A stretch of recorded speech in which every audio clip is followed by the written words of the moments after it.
guys, Frank here, your virtual general aviation aviator, and today I am in the station wagon of the sky, the Cessna 206 by Thronda. Now, tell me, don't this guy need a wash job, right? So yeah, I hope to get it cleaned up, but yeah, it really is a utility vehicle, and we use it as such. So I've already got it started up, and I got it ready to go, and we are good to go. Now, I am making this particular video without Pilot Edge, and I intend to fly the exact same route with Pilot Edge um, at a later date. So hopefully you can compare which ones might be a little bit more interesting. Let's get in the cockpit and get started here. All right. So get over here in the pilot seat and let's see. So the first thing we need to do is we haven't gotten our ATIS yet. So let's grab our knee pad and tune in to that frequency, which it should be tuned in on COM2, and it is, and we'll just play it. 0 right. Wind light at variable. Visibility more at 10 miles. Sky conditions view at 23,500. Temperature 17. Dew point 1. Altimeter 3007. Advise on initial contact. You have information Tango. Tango. So we got Tango, and let's see if it gives us our runways. Nose field information Tango 225 Zulu. Special arrival runway 30 right. Departing runway 30 right. Wind light at variable. Visibility more at 10 miles. Sky conditions view at 23,500. Temperature 17. Okay, so Altimeter 3007. so it gave us 30 right, and this Bakersfield does have dual runways. So yeah, so let's jump out and take a drone look at it. So 30 right is gonna be this runway here. And for some reason I was thinking this runway was a lot more displaced. Oh yeah, it is displaced. Here's the landing point way up here if we were landing, but we're not landing. So we're right here, and we can take any one of these exits to get out to 30 right. All we have to do is just turn right, right? So yeah. All right, so let's make it happen. I've already got my flight plan in, and let me take a moment to go over that with you. So this is the flight plan, and so we're gonna leave Bakersfield, and the plan is to fly up towards the EFH VOR, but we're actually just going to go ahead and do a left downwind, I'm sorry, a right downwind, and join the 197 and take it to Palmdale. And we'll get to Palmdale here, the Palmdale VOR, and we'll take that directly to Hesperia Airport and fly over it, and um, then we'll turn directly to San Bernardino. All right. Um, I have problems speaking English, and I listen to guys making YouTube videos whose English is not their foreign language, and lo and behold, these guys do better than I do oftentimes. All right, so let's get our taxi light on. In fact, what we'll do is we'll remove this yoke for a moment and turn our taxi light on, and it is. And we got our beacon light on. Go ahead and engage our pitot heat, and I think we are good to go. Altimeter was 3007, so it wouldn't be a bad idea to go ahead and get that set, right? So that's about 3007 there, and the field is at let's check our field elevation. So we can do that on the iPad here. iPad, and let's see, let's go back up here, and field elevation is 510 feet, and we got roughly 500 feet showing. Yeah, so yeah, that's about 510, so we were right on the money in terms of that cross check. All right, so that's cross check, and let's get out of here. Winds were light and variable, so yeah, that's a good thing. All right, so let's undo our brakes, and we're out of here.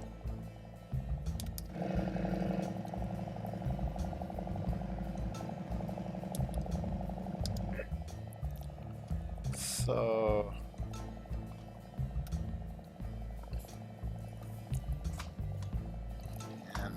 my rudders are a little bit too close, so I had to adjust those. Taxi lights are on, so we're good there. Clear.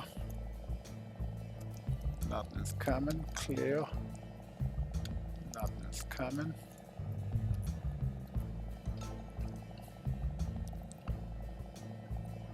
It's really hard to clear because, as you can see, I'm sitting probably high.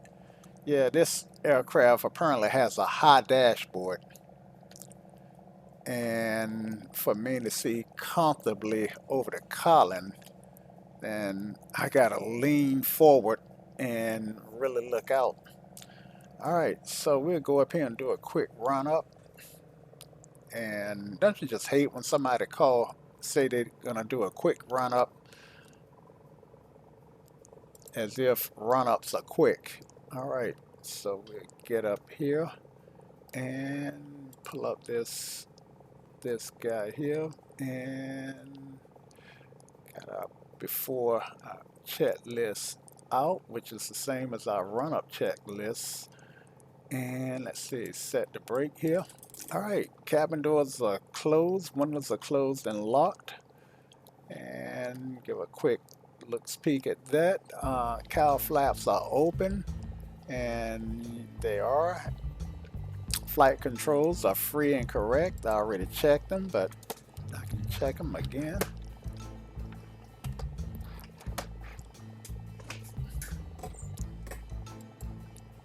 And yeah.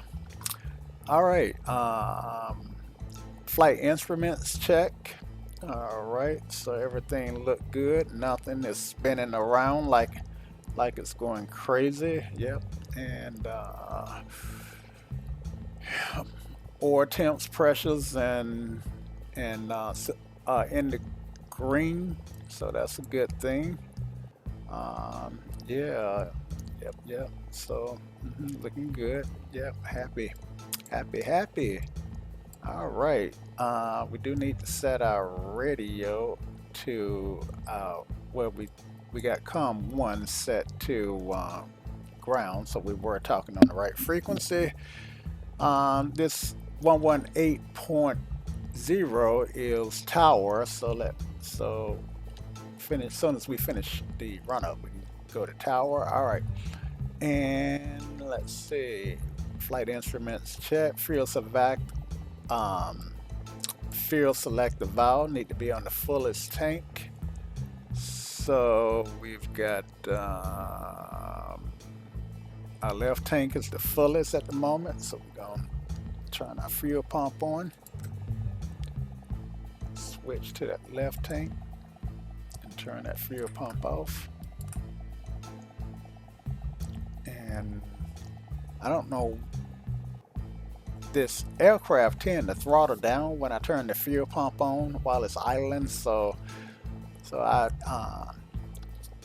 know most aircraft require that you turn the fuel pump on when you switch in tanks. I'm not sure if this one does or not. So if you know, please leave it in the comments.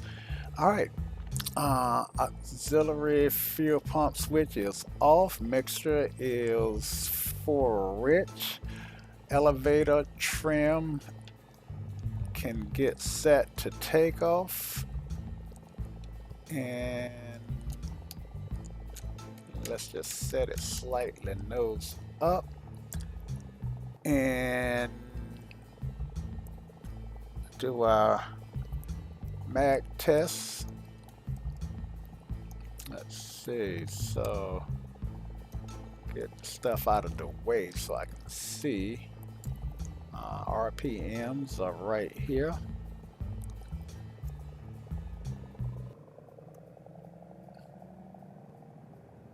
$17.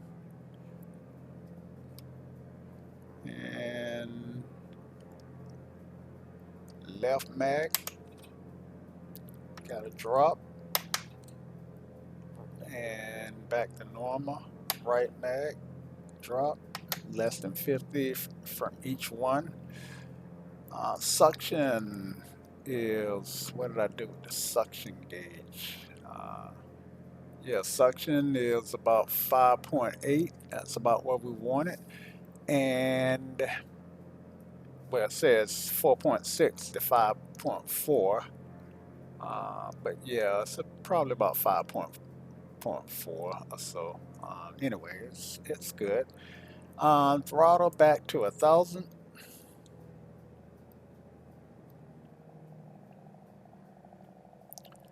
And radios are set. Autopilot. Let's set our autopilot. Our cruise altitude is 9,500. So let's dial this up to 9,500.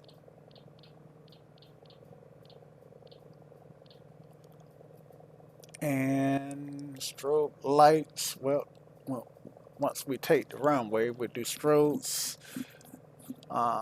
And yeah, so yeah, we do the strobes just before we take the runway. Okay, flaps can go 20 degrees, so let's go ahead and do that now. And that's 10.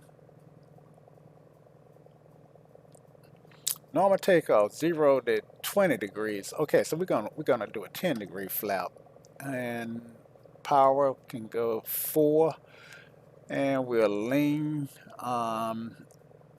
Once we exceed 3,000 feet, elevator control. We'll rotate at 50 knots and climb out between 70 and 80, and retrap the flaps as soon as we're clear of obstacles. Okay, so doing a normal takeoff, and we want to climb out at about 90 to 100. All right, and we want to lean to about 18 gallons per hour on the fuel flow. We keep the cowl flaps open unless we need to close them. All right. So yeah, so let's get rid of this guy and make this happen. All right. So we'll go ahead and switch to. Let's see, where's our runway? Can we get to it this way? Nope. There it is. We have to go back over this way. And go ahead and switch to ground to tower. And of course we'll make our call. Bakersfield Tower, stationary 352 Sierra Charlie Sierra is lining up, runway 30 left. think this is 30 left. My memory is shot. 30 left. Yep. 30 right, that is. And we are ready to take off. Ready to depart. And of course, they would tell me clear for takeoff. Let me turn my, so I don't have labels to turn on. Let me do a clear and look. Make sure nothing's coming. And look there. I don't have traffic global running right now, so yeah, I know I'm clear for takeoff. And this is where I would go ahead and turn my lights on. Landing lights, strobe lights can come on. Altitude reporting, and VFR with altitude reporting, and cow flaps. There was something else that I said I was gonna do, but I hit the main point, so I think I'm good. All right, and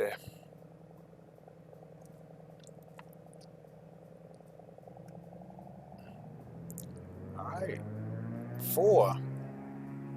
The right rudder there. Rotate it at around 50. Airspeed's coming alive.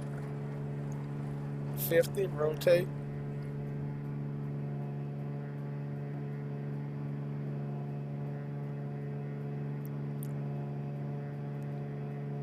Okay, I'm clear of obstacles, so I'm gonna go ahead and raise my flaps. Flaps are out. Climbing out at between 90 and 100 is what I want.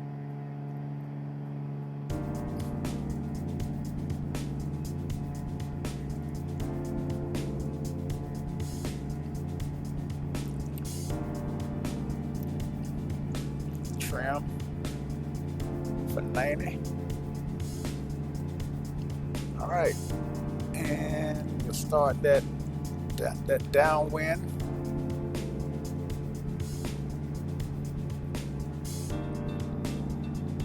Right downwind.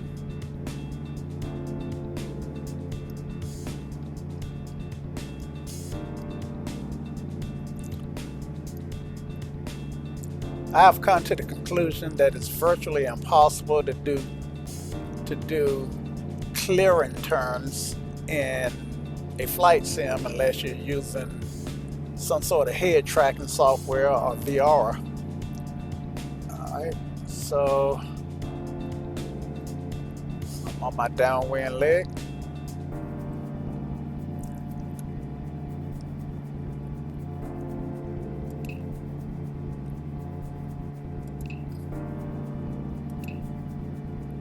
Alright, so I'm gonna turn my autopilot to nav.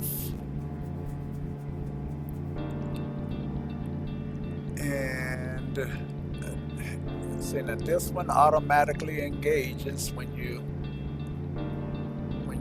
turn it on, so I think I'm already engaged. And turn my vertical climb down to about 700 feet. Well, actually I'm able to do 1100 and stay within my parameters. So I'm approaching 3,000, so I'm gonna go ahead and adjust my mixture.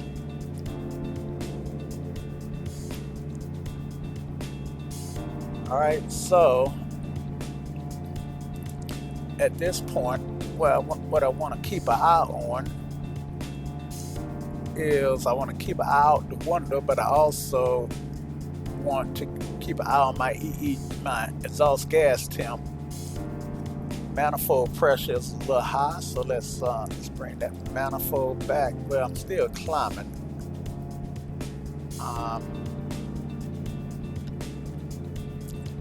but I still want to bring that manifold pressure back.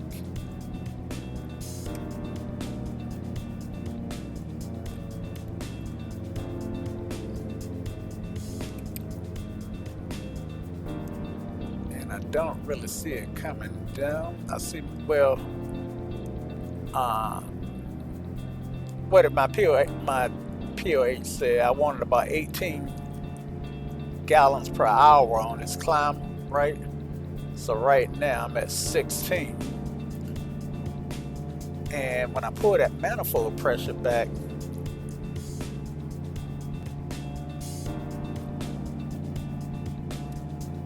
I just want to make sure it stays in the green. And let me adjust my exhaust gas temperature again. All right, so I'm coming up on 5,000 here.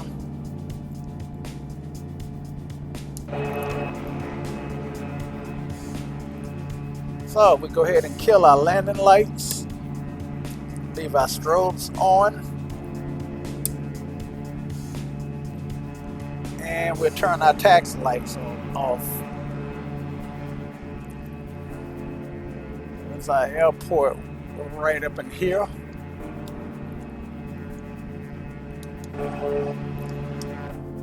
And I am running ortho in California, so yeah.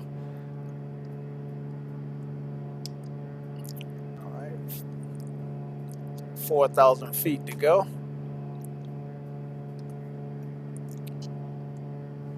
Now, what I want to do is make sure that my cylinder head temperatures make sense, because I do have cowl flaps, and if it get too cool, then of course I want to adjust my cowl flaps. So I'm going to adjust this mixture again.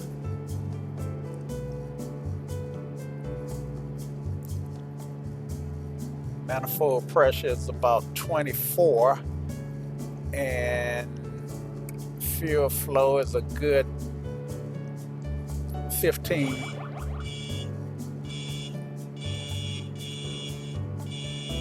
Okay, so that was my stall, and that shows you I wasn't sweeping very well. All right, so I'm still trying to climb out at I got my vertical speed set for climbing, and let's see now.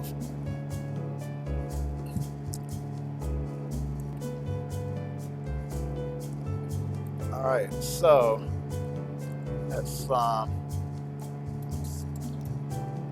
set that vertical speed for a climb rate of, let's see, we want to keep it at around 90 knots on the climb, and I just completely defocused from that, defocused from my map.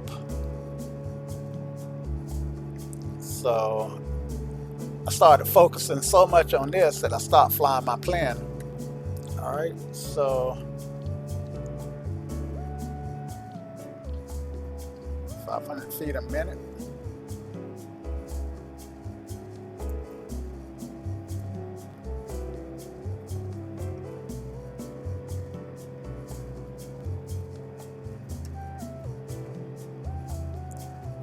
So we want to take care of our airplane.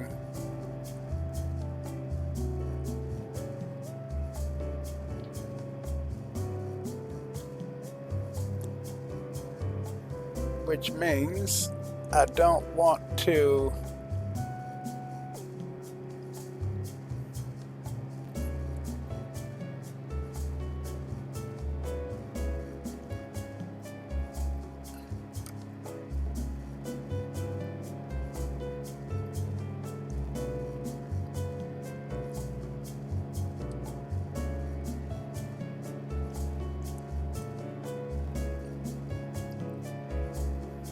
I don't want to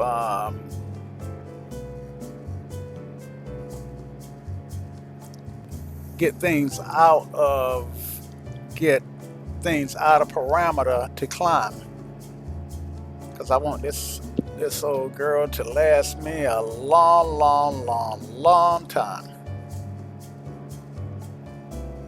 So yeah, so we climbing that right at 80, roughly about 300 feet a minute, and we retracking our flight plan, our re-intercepting the Magenta line. So yeah, cool.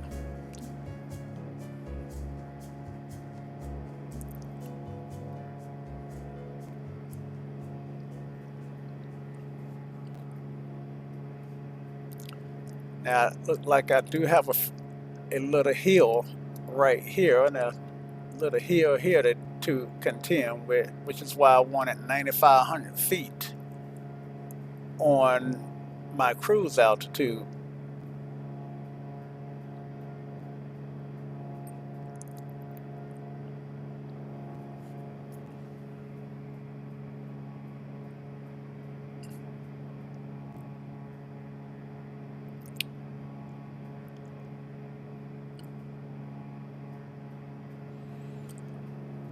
I've checked the sectional, and yeah, so we have mountains on both sides of us that are in excess of 10,000 feet at some point during the flight.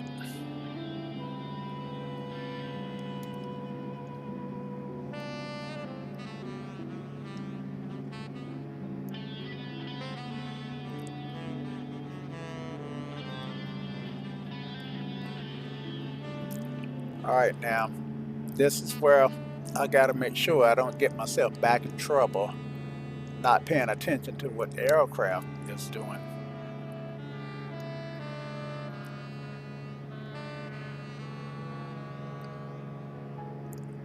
Okay, so I'm checking the fuel, and pretty well balanced, so I'm okay with that.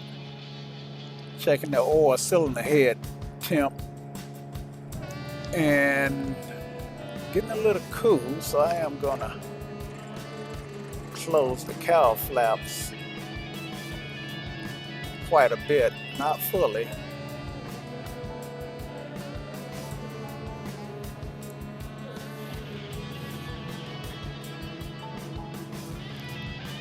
Still holding my 80 knots, so good with that.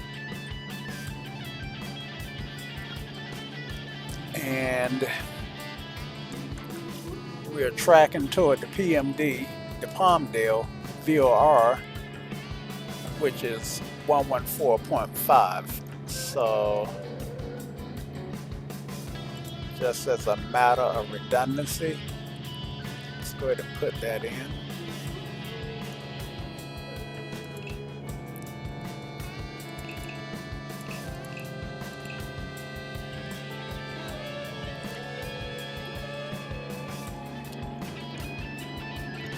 And my bad.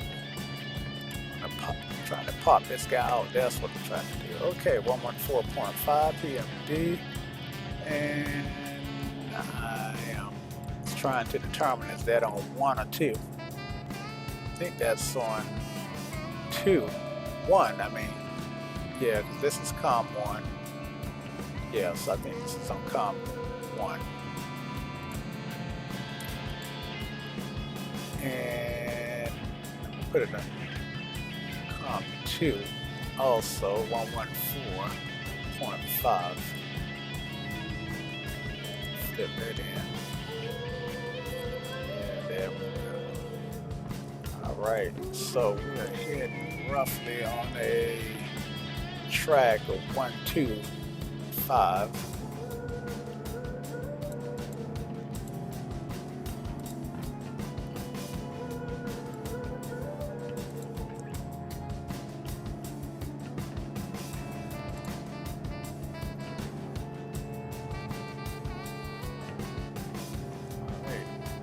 So at least that's what our desired track was here.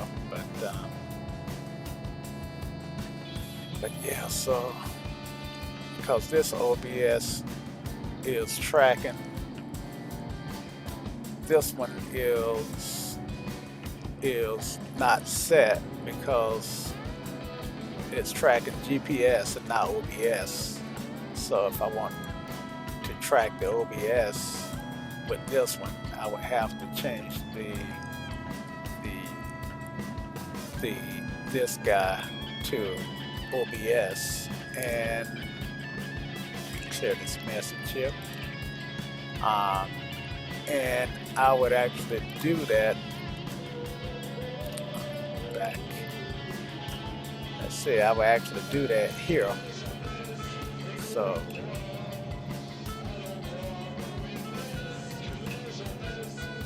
let's see, OBS 1.2.5.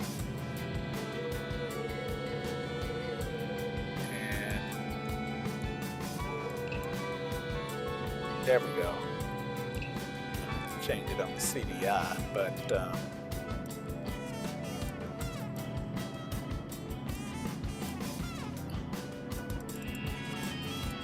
but in any case, we're flying GPS.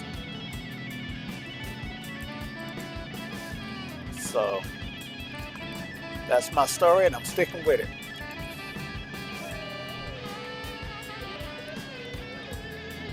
Why did that change? GPS, CDI.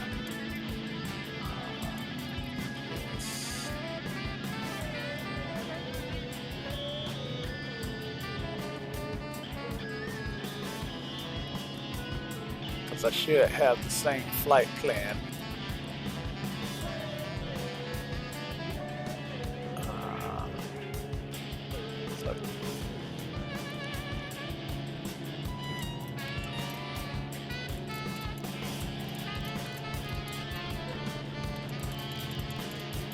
So obviously this screen right here has decided to not work anymore,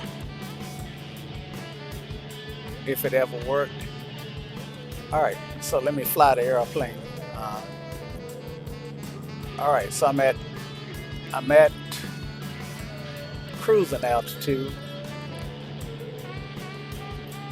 and let's configure the airplane for cruise.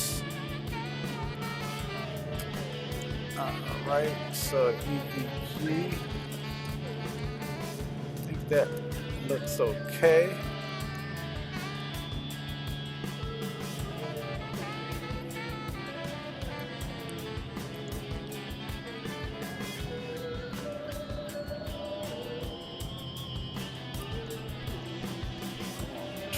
$2,500 on the RPMs.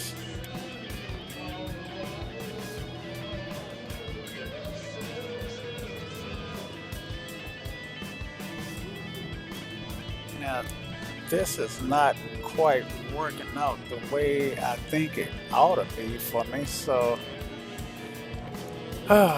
guys, you see what I'm trying to do.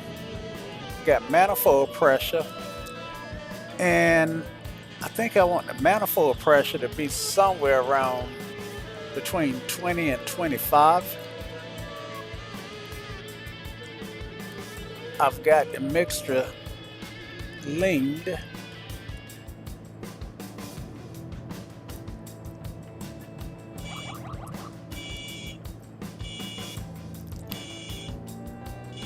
Stalling. Lost my net.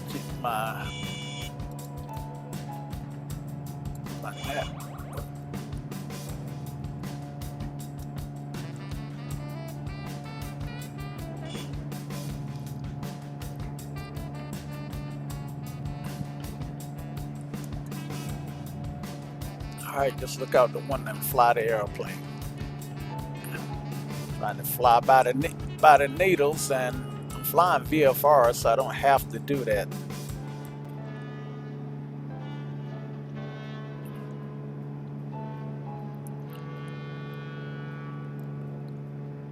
All right.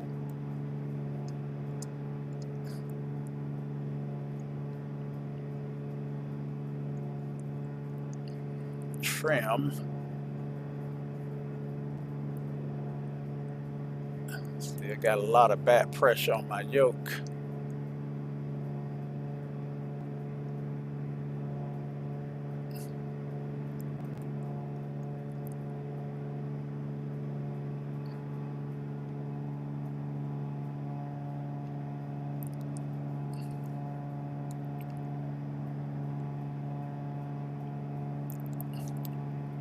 Okay, so either I think I know what might be going on. And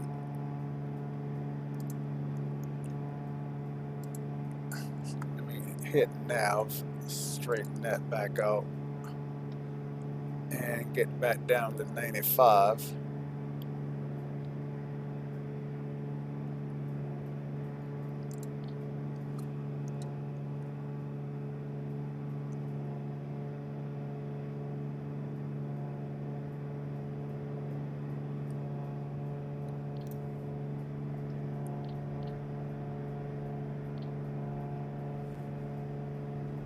$500 above my intended altitude,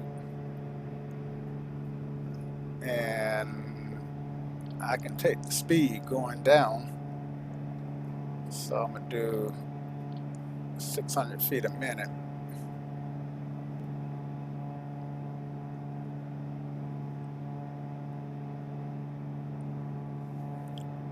And I'm picking up my line.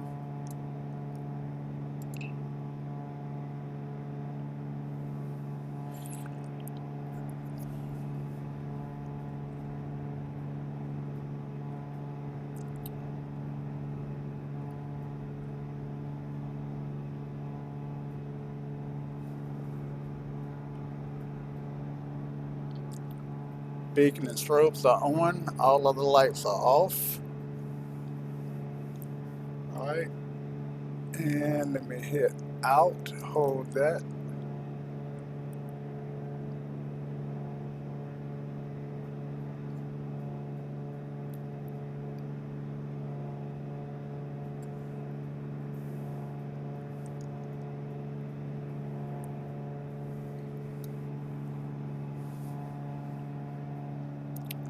Okay, so we should be holding at 9,500. We're doing 120 indicated. That's giving us 135 across the ground, and I'm getting that from from this guy. Ground speed 131. It's in a out of the way place, my GTN, but it was cheaper for me to have them install it here than to rip all this out and wire it into here. And I can see it in real life. I would be able to see it just fine and reach it just fine. Since it is touch, it might be a little inconvenient to try to program it in flight, but it ain't like a car where you can't not take your eye off the road. Okay, so yeah.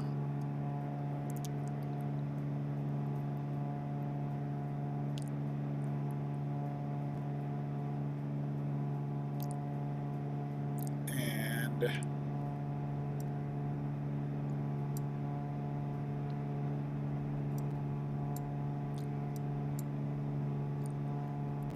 say audio mixer. Let me put that guy right there. Good.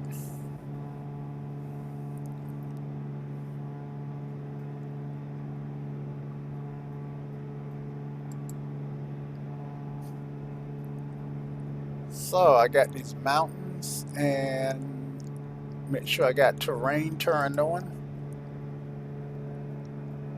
So terrain is turned on, and since I got the capability of turning on traffic, why not turn them on? And I am doing an airway at the moment, So I'm gonna go ahead and turn my airway on. And yeah, I'm on Victor 197.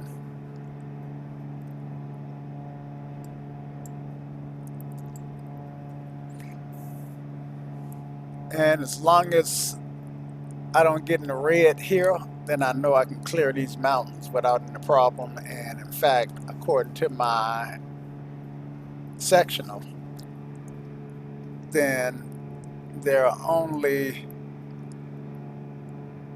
these are only about 6,000 feet. Share that with you.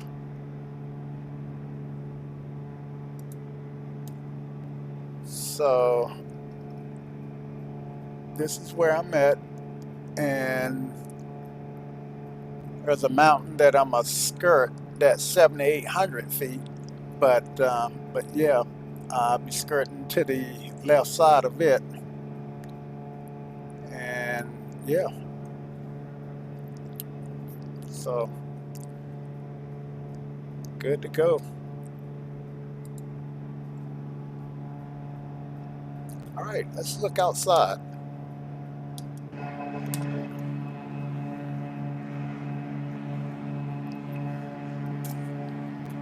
Scenery looks nice, I think. Aircraft has a nice little sound to it. And let me check my temps. Okay, so my temps are looking good. My fuel is looking good. Got a little bit more fuel in my right tank, but I think I can still burn off a little bit more fuel in my left tank before I switch to the right tank.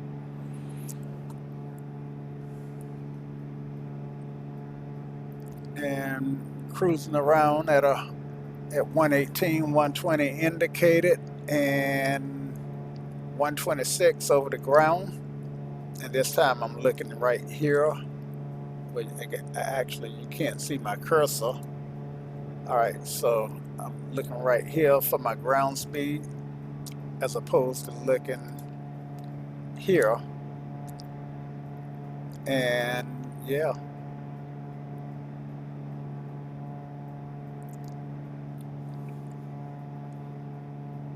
So if I'm doing 126 over the ground and I'm indicated at 120 and I'm at 9,000 feet, then I probably have a slight headwind.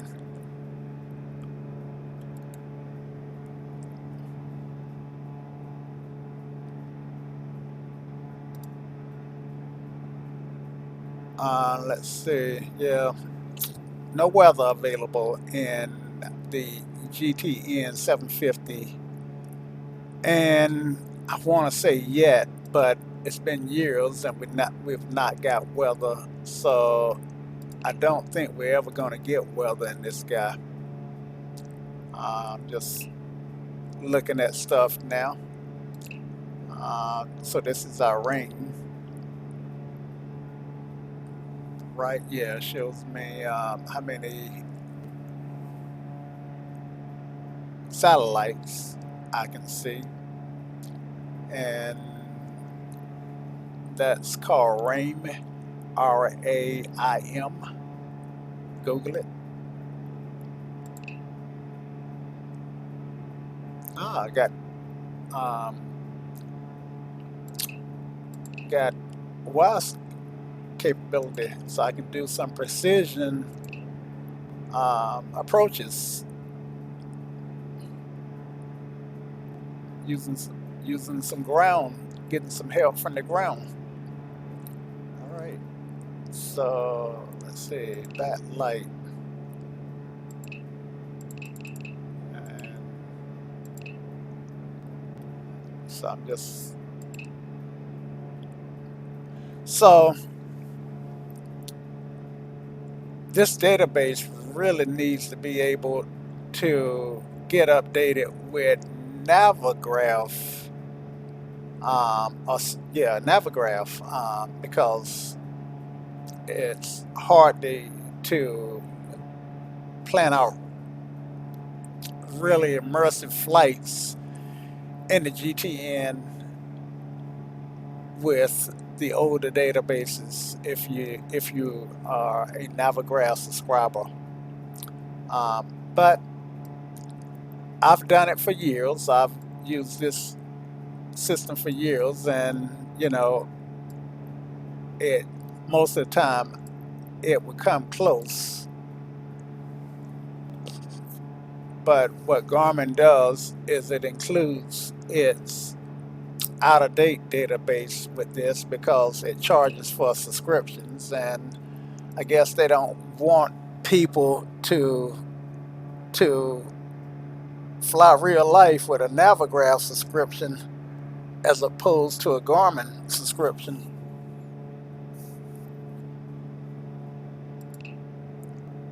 All right, so I okay, so ILS is an auto switch, so that means that if I do a ILS procedure, it ought to flip automatically to that frequency.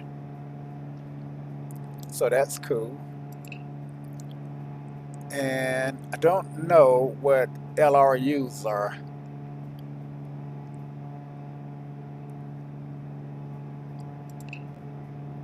Okay, units.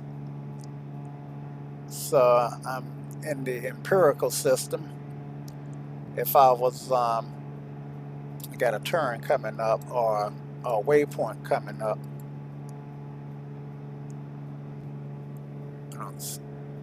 yeah. So this one, yeah, this one is not really using a map, I don't think.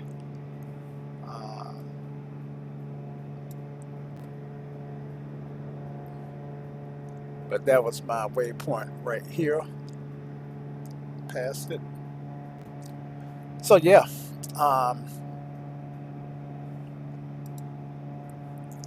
so those were utilities. No, those were systems. All right, utilities. So VNav. Actually, we should do it. We should do some planning for the landing at San Bernardino. Okay, so let's do that. Let's do this.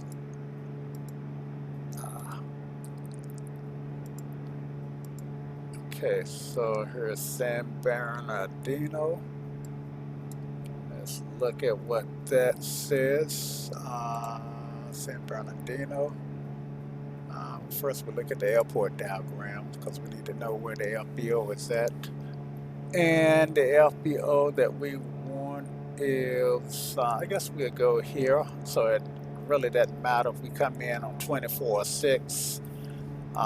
So whatever the tower ATIS tell us to use. ATIS is 124.75. So we go ahead and put these frequencies in while we are thinking about them.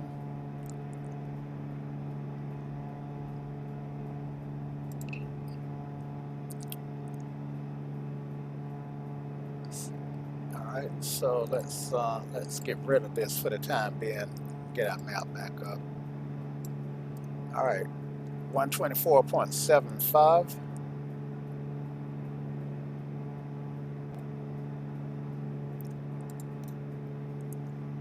And tower, we're going to talk the tower first, so we're going to put that in first, 119.45. And whenever I'm doing these, I never do 119.45.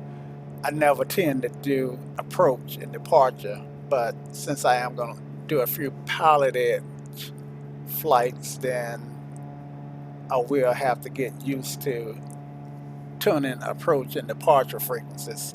And finally, we'll talk the ground, which is 0.8.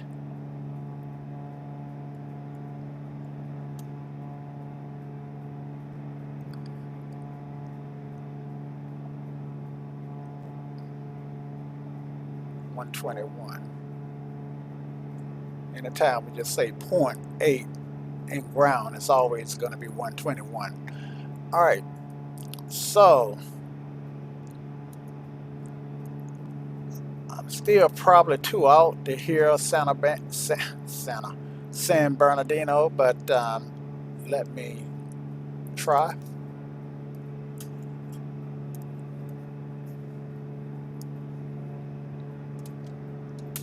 No such luck. This is not X-Plane 10, where you can be 1,000 miles away and still hear, well, maybe not 1,000, but anyway, it's not X-Plane 10. You got to be close enough to the station to hear it. I think within 40 miles for the most part. Okay. And let's see if maybe I can put on headphones. I forgot to even check that out. Audio. There we go. Could have did that a long time ago, right?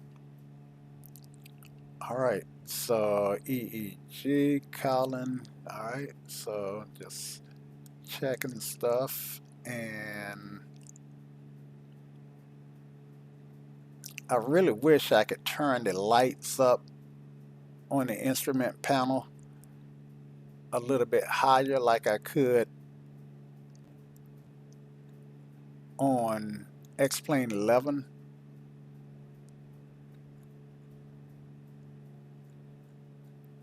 Let me try turning them down and see what happens. See now what's going down. Okay, this is going down with this outside button. All right, and the inside button, I think this is brightening up at this point. All right, so what does this brighten up? Or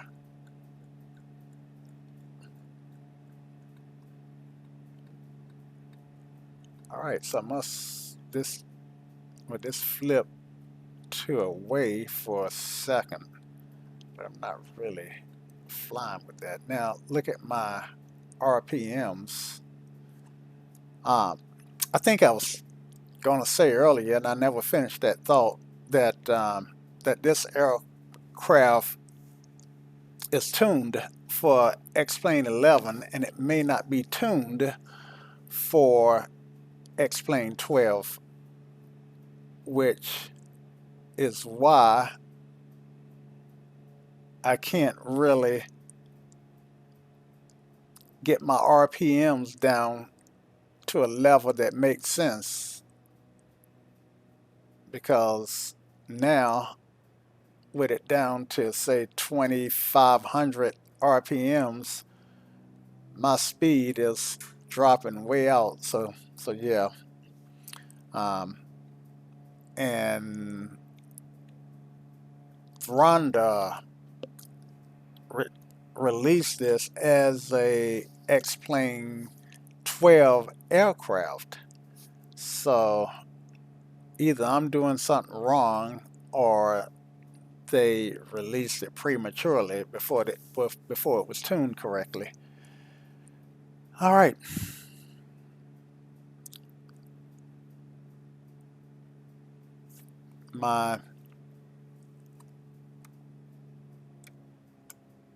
So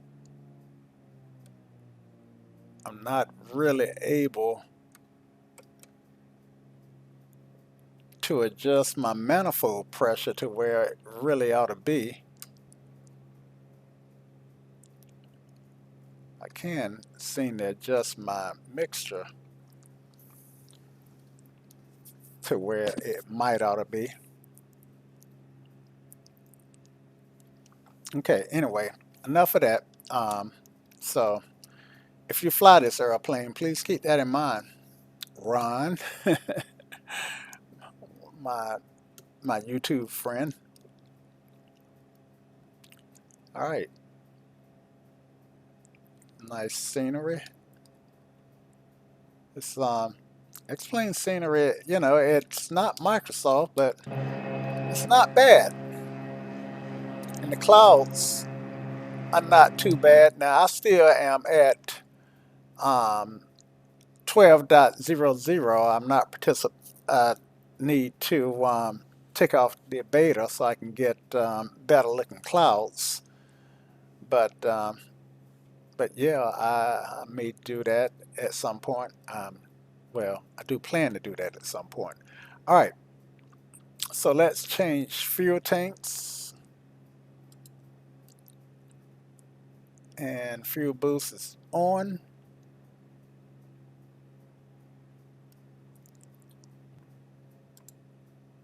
So we'll change to this right tank. Fuel boost is off. Okay, good deal.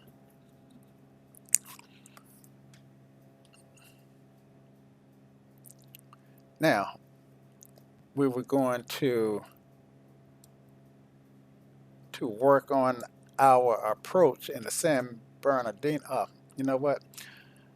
I was gonna tune my radios.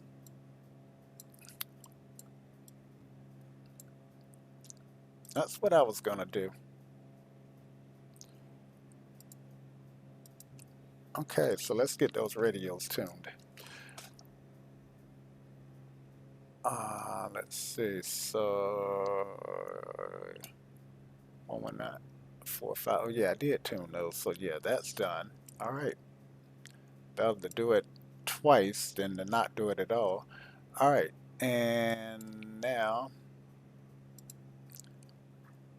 what we want to do is, let's see, so we're 2 minutes, 2.5 minutes from San Bernard, from Palmdale, Lake Palmdale. So we should be able to see the lake up under us somewhere. We may be too far on top of it.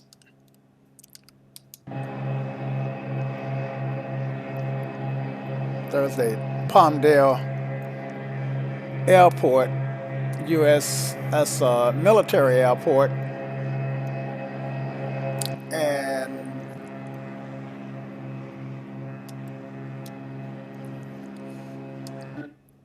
so I don't see. See, there is a really small lake. I see the lake on my sectional chart, and it really is a small lake. Must be somewhere off this waterway. In fact, this is probably it right here.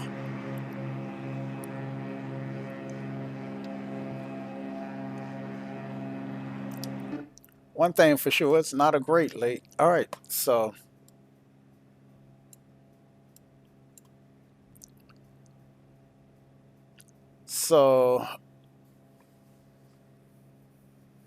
one thing we could always do is call uh, 1-800 weather brief. Well, actually, we can't call from the air because unless we can hit the right cell tower. But anyway, um, we can. A lot of times we can get an ADAS without having to listen to it. Anyway, through the miracle of technology, I see that the weather at San Bernardino is the winds are 250 at 410 statutory miles, broken at 12,000. Temperature is 18. Dew point is 1. Altimeter 03009. And yeah, so that's basically what I need. So I'm going to go ahead and set my altimeter. And this is based on real world 3009. I'm at 3007. So that's not too far off. Yeah, so that's not going to change things significantly. Okay, I think I just reached Palmdale, and now I'm turning towards the little airport, which is what's the name of the airport? Hesperia or something like that. Uh, yeah, Hesperia. So yeah, that's L26.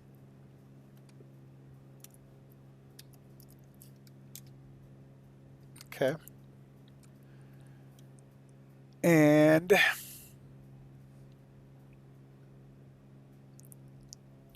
I want to hold my, let's see, I think I want to hold my altitude.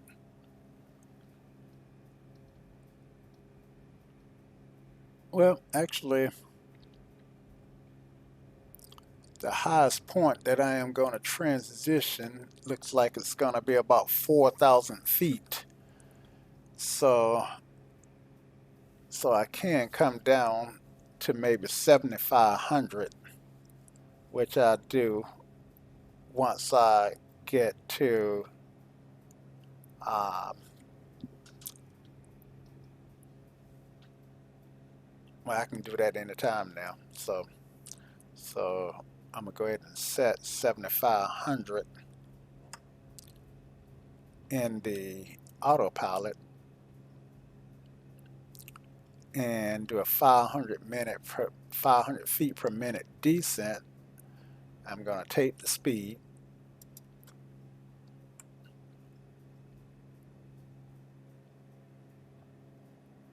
because I can afford to, and with any luck, it will capture 7,500. If it doesn't capture it automatically, and I'm not sure whether it will or not, then I will go back up to I would go back up to 7,500 if I zoom through it. But yeah, so I'm back up to 120 knots, which is great. All right.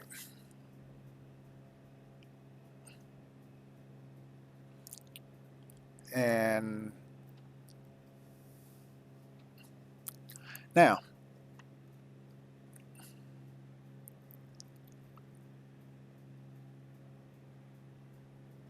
so winds were 250 at 4 or something, but they were 250 at something. So we got runway 6, and let's see, our runway choices were what? Um,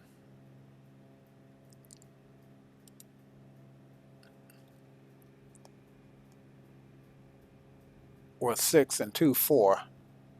So that's a no-brainer. We do 24.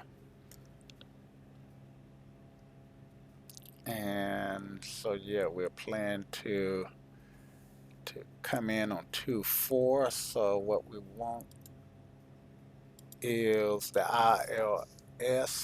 ILS for 24 if they have one.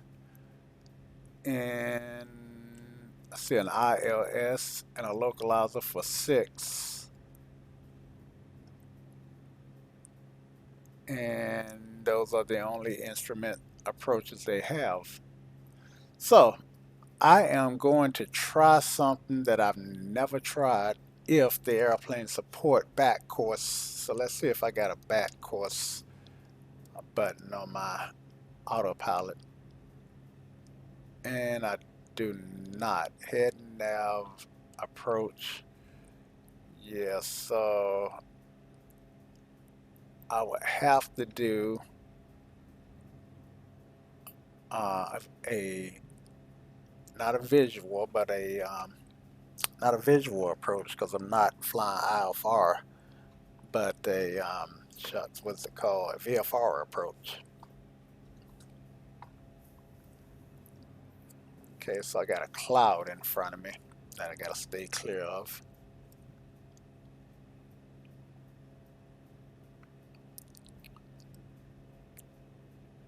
So I wonder if I can sync my heading book. Where's heading?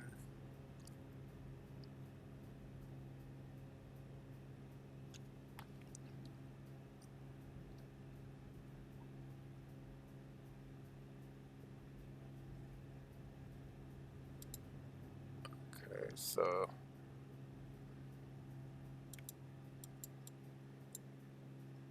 can't sync it.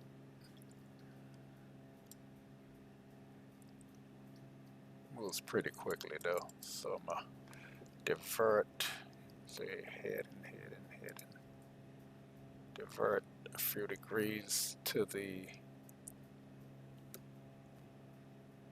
south.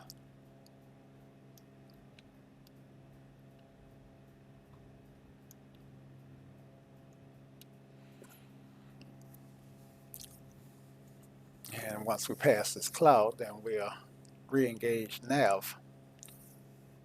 All right, so look like I did capture 7,500. That's a good thing.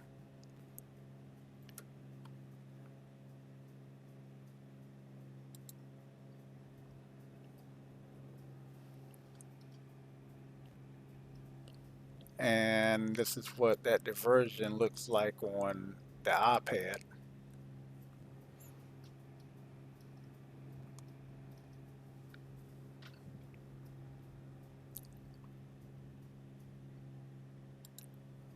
All right, so we are looking pretty good at the moment.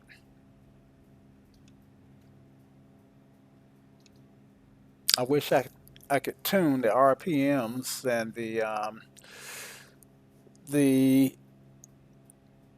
manifold pressure, but and even the fuel flow, is not where it should be. But it is what it is.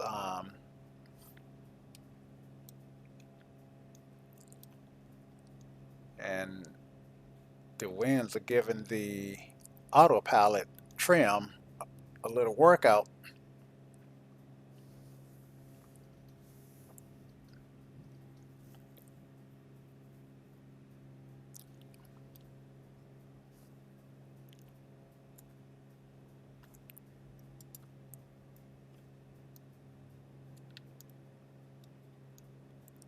Bunch of little clouds. All right, so let's go back to nav.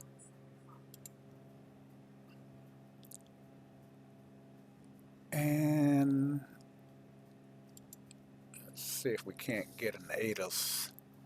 Now, the frequency that I should be on is 124.75. And the iPad ForeFlight just told me what the frequency was, so that matches. So I can leave COM2 engaged, but I actually, for me, that kind of break the immersion. So I like to keep it unengaged until I'm close enough. And I could stand to, I don't know what the bottoms of these clouds are, but I got another cloud to avoid. So grab this guy and swing back to the south again.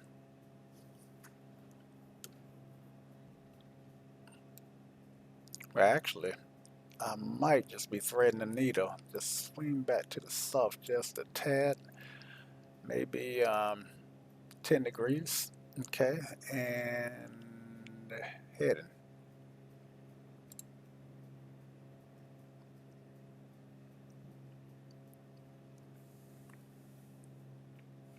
Actually, I'm gonna fly with the heading bug for a minute till I get through these two clouds.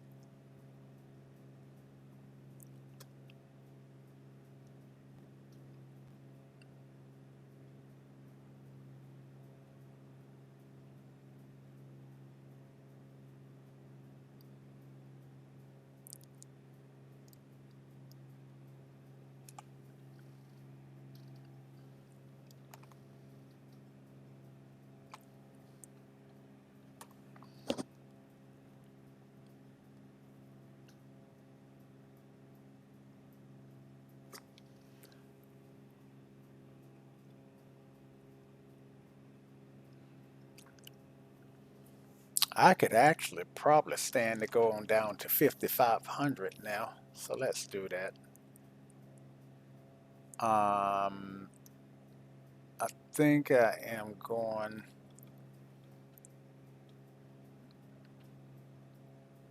to turn left and wind up going through this pass. I believe that's what the case is. I'm gonna stay at 7,500 until I get closer to that pass that those those hills rise up to about 3,500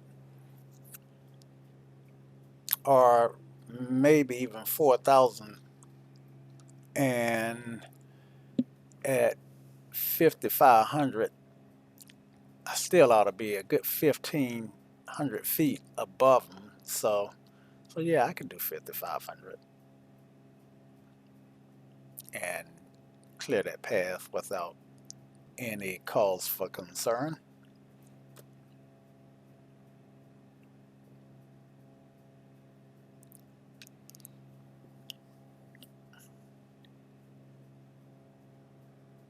What I don't want to do is find myself at San Bernardino and be too high. All right, so I still haven't worked out how I am going to approach runway 24. I think what I have determined that I'm just going to have to um, do a, let's see, what traffic patterns do they have? All right, so runway 6 is right traffic, so 24 would be left traffic. So that means that I could um, cross over the runway over the middle of the runway and then fly either a teardrop entry or fly a standard entry. This aircraft is slow enough that I might be able to just fly the standard entry as opposed to the teardrop.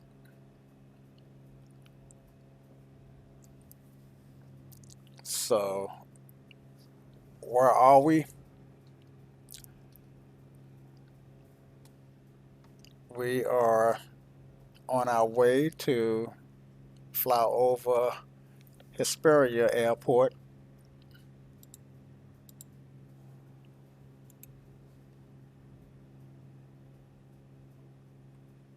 And we're out of the clouds, so we can go back to nav now. Or at least we're out of those clouds, the ones that caused me to divert. Go away. And nav.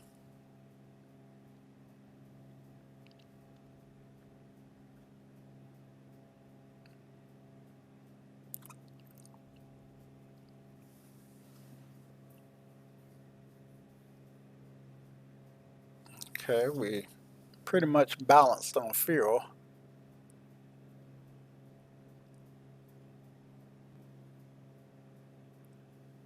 And we ought to be able to thread right through these two clouds because I should turn back to the left a little bit once I pick up my track. Actually,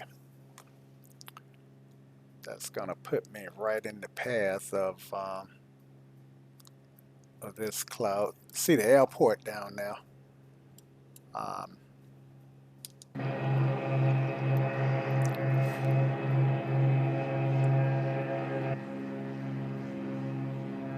so I thought I saw the airport. I'm pretty sure I did from the cockpit. All right, so let's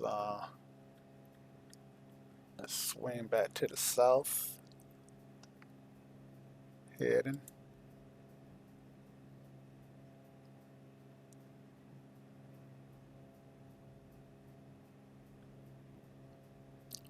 bit further.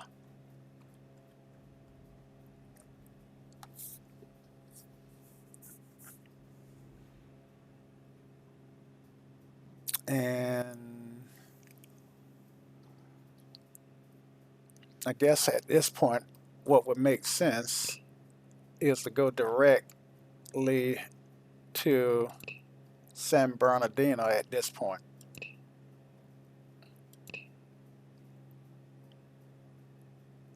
So that's what we're doing. And back. It's amazing how out of practice you get when you don't use something for a little while. All right, and go back to nav, and we should go directly to San Bernardino. Let's set our let's go on down to 55. I would love to get lower. Let's see, so 500 feet a minute.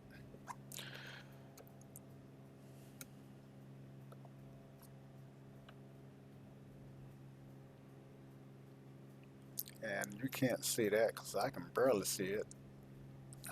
Oh, that's 800, 700, 600. All right, that's my 500.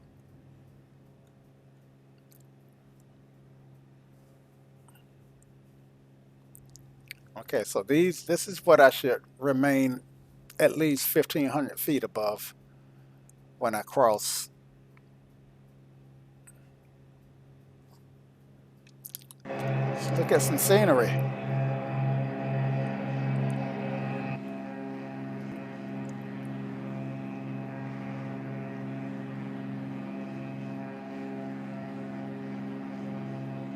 Look at that crab. I can tell I'm crabbing. Let me get directly behind and see how, rather than flying directly, it's moving. Yeah, you can see what it's doing.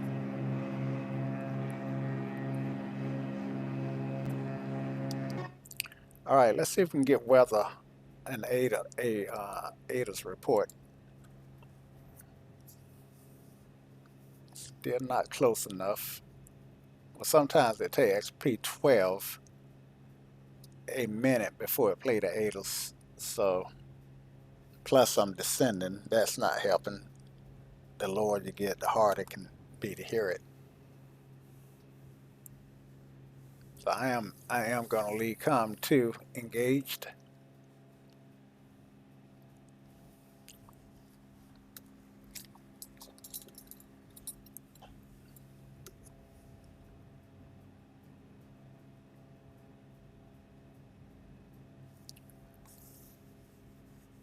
$6,500, 1,000 to go.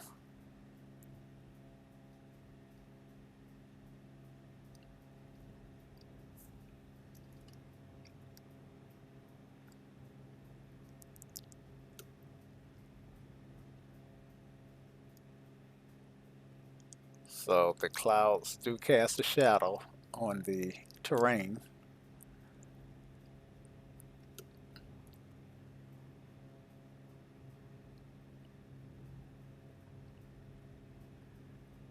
And I tell you, even though I should turn and go over towards the lake a little bit, maybe slightly lower terrain. Let's see if I'm going to turn anymore. Maybe slightly. So I should go over these hills, but I feel like there's a real good chance, so I might have a CFIT day if I ain't careful. And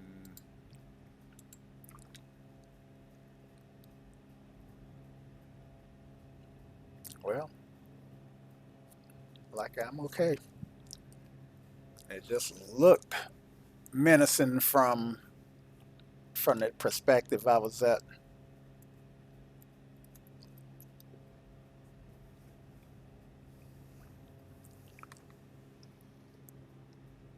really did.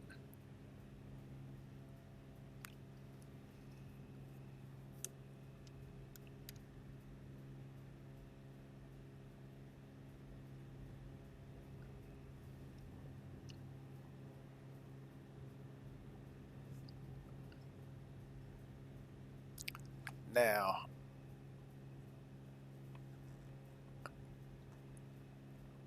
this hill in front of me don't look good.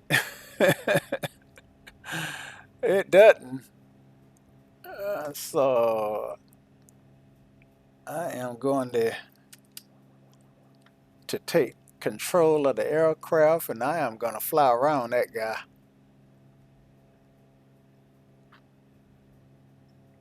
I really am. I might be high enough to clear it, but I got the lives of people on the ground and the life of my passenger, which is in the seat beside me. You can see her from the outside, and my life. So, yeah, it's better I go around this way, I think.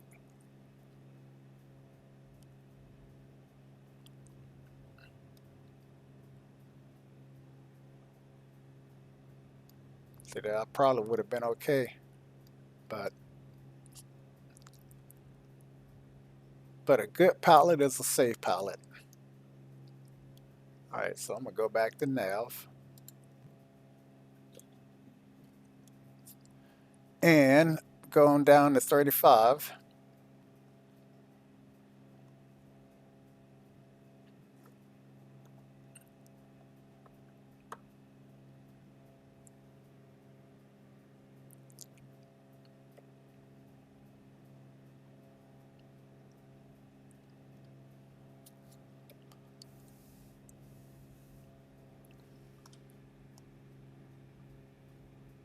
Okay, so the airport elevation is at 1200. So pattern is going to be 2200. Well, it's actually 1159, but we're rounding up to 12. That gives us, we want to stay 1,000 feet above, so that gives us 2200.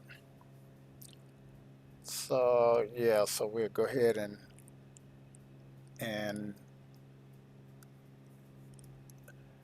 change our altitude to 2200.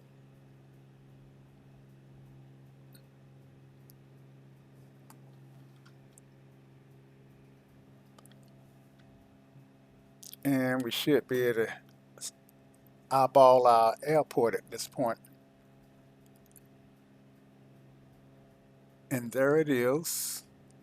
All right, runway 24 is going to be on this side. So I'm going to slow down and increase my descent.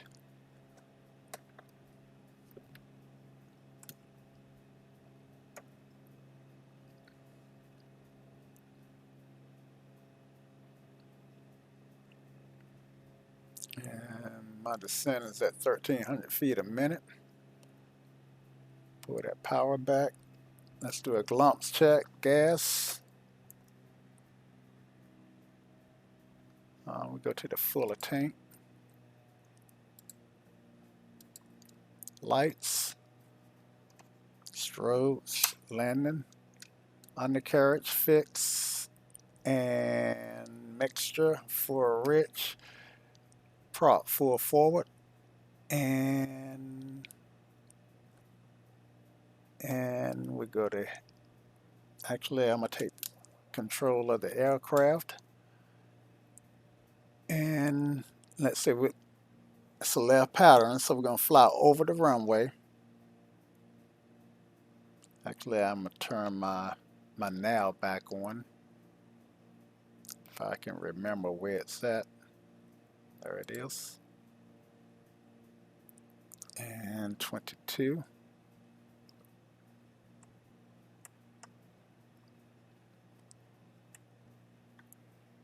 Vertical speed.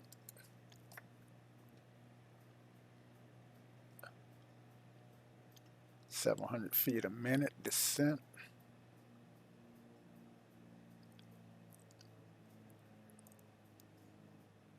So we're gonna fly over the center of the airport.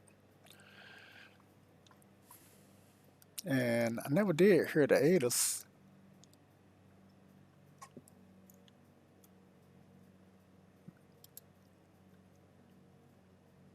Mike, is ATIS not modeled for this?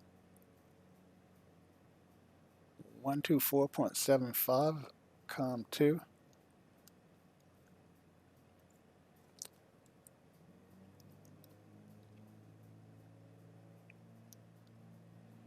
All right.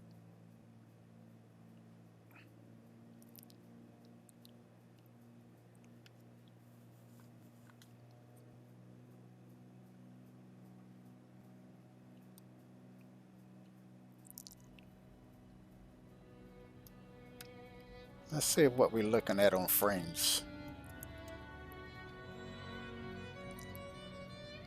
38.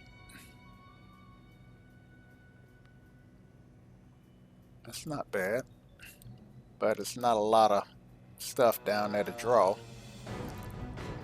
All right, it's my aircraft. We're at altitude.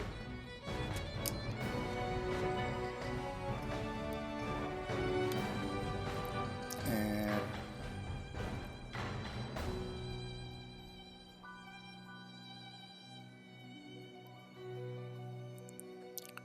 I am going to do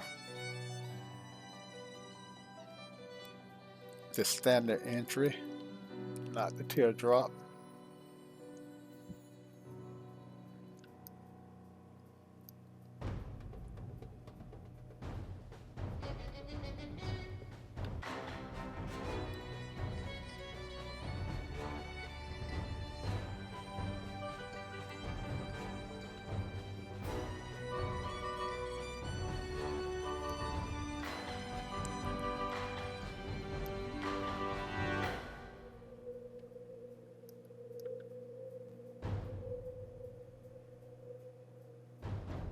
Okay, winds were 250 at 4, so shouldn't be too bad. All right, so flaps, pull that power back, turn base over the highway, and would be really good if I could look and keep the airport in my view. I'm having to pull it way back too much on my stick. All right, so I'm not sure if I'm lining up with my runway. There it is. Okay, I guess I could extend it down a little bit further. My flaps never did engage. Okay, so here we go. All right, clear to land, runway 24, station there, 352 Sierra, Charlie Sierra.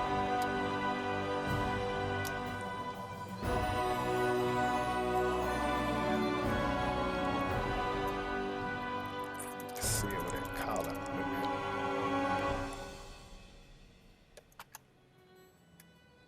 All right, power's out completely. And I'm trying to bleed off some energy here. Track that middle line.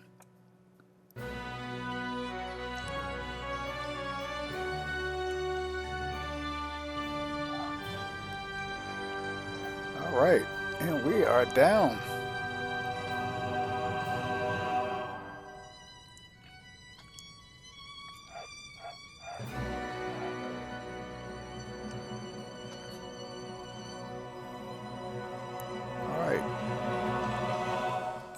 Plate. Let's see if this is Charlie. I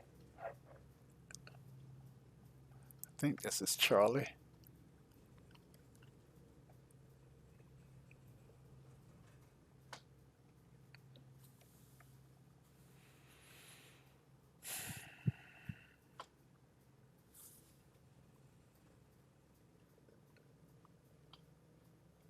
Yep, this is Charlie.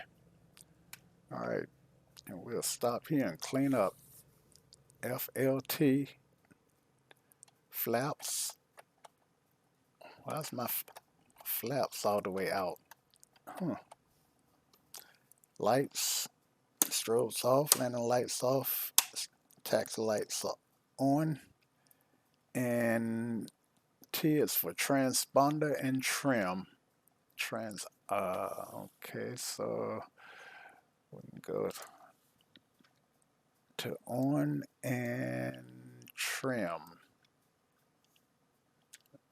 All right, trim for takeoff. All right, and let's see. So we FBO is on Charlie, so we can take Charlie right to the FBO.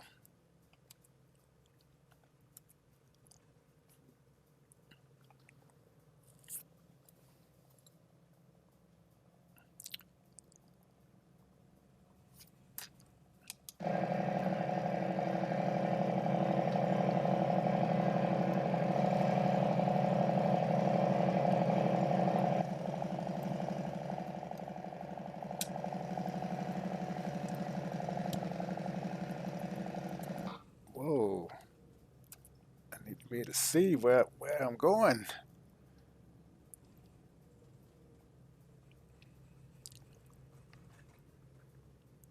Got a 20-knot taxi.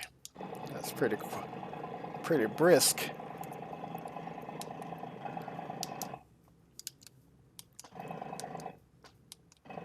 Oh, hold it. I need to be able to see what I'm doing. And when I hit my, why is this bringing? Yeah, this is the view that I need to be able to see.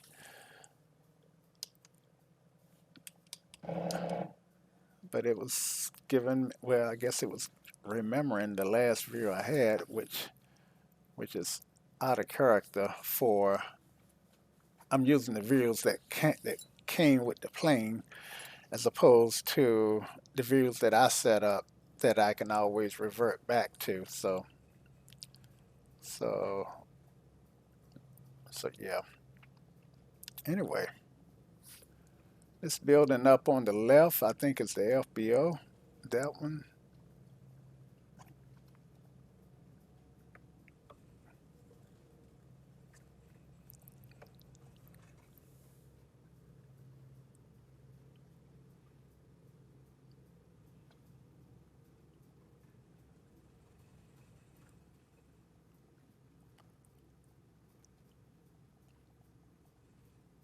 I should see some more GAL. Oh, that's right. I don't have traffic global running. All right. So that looked like a fuel depot, a maintenance shelter. So I'm just gonna assume that one of these buildings might be the FBO. All right. So yeah, we are parked right here. All right. And we made it. All right. So um, as usual, I don't always follow my chat list, but I did do glumps. All right. Landing. Should have brought that up to get my landing speed, but I don't think I did too bad. After landing, flaps retract, cows can go to open, park and brake, set. Avionics can go off.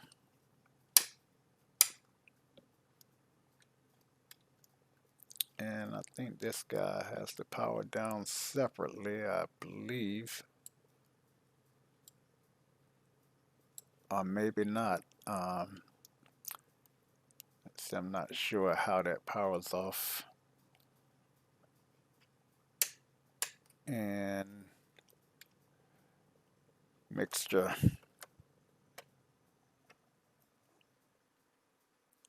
Ignition and master. All right, let's see if we can figure out how to power this guy off before we shut the ignition down. All right, so got this guy. Hold it. No joy. Got this guy. And that's the tune, so I know that's not going to give me any joy. All right, so I think maybe it's a matter of configuring it. Settings. All right.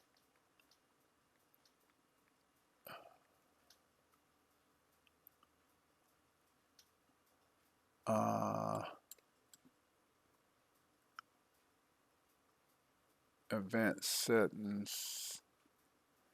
Enable failures. Nope, don't want to do that. Aircraft flight manual. Main system.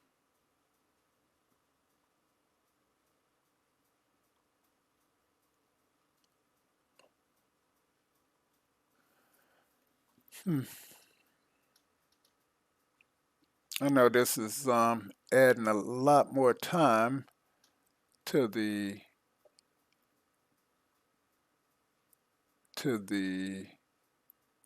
video. Auto save, active route. Nope, don't want that.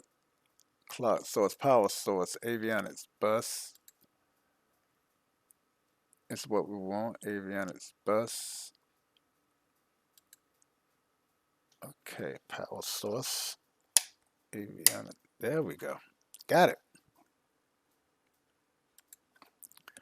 So now the avionics bus is powering both. Just what the doctor ordered. All right, guys. So I hope you enjoyed the stream, not the stream, the video. And I am doing a little bit more streaming. So yeah, if you see me on, then take a moment and join. If you don't, at least say hello, so I know that you were there. All right. So until next time. Until next time. Y'all come back now. Cheers.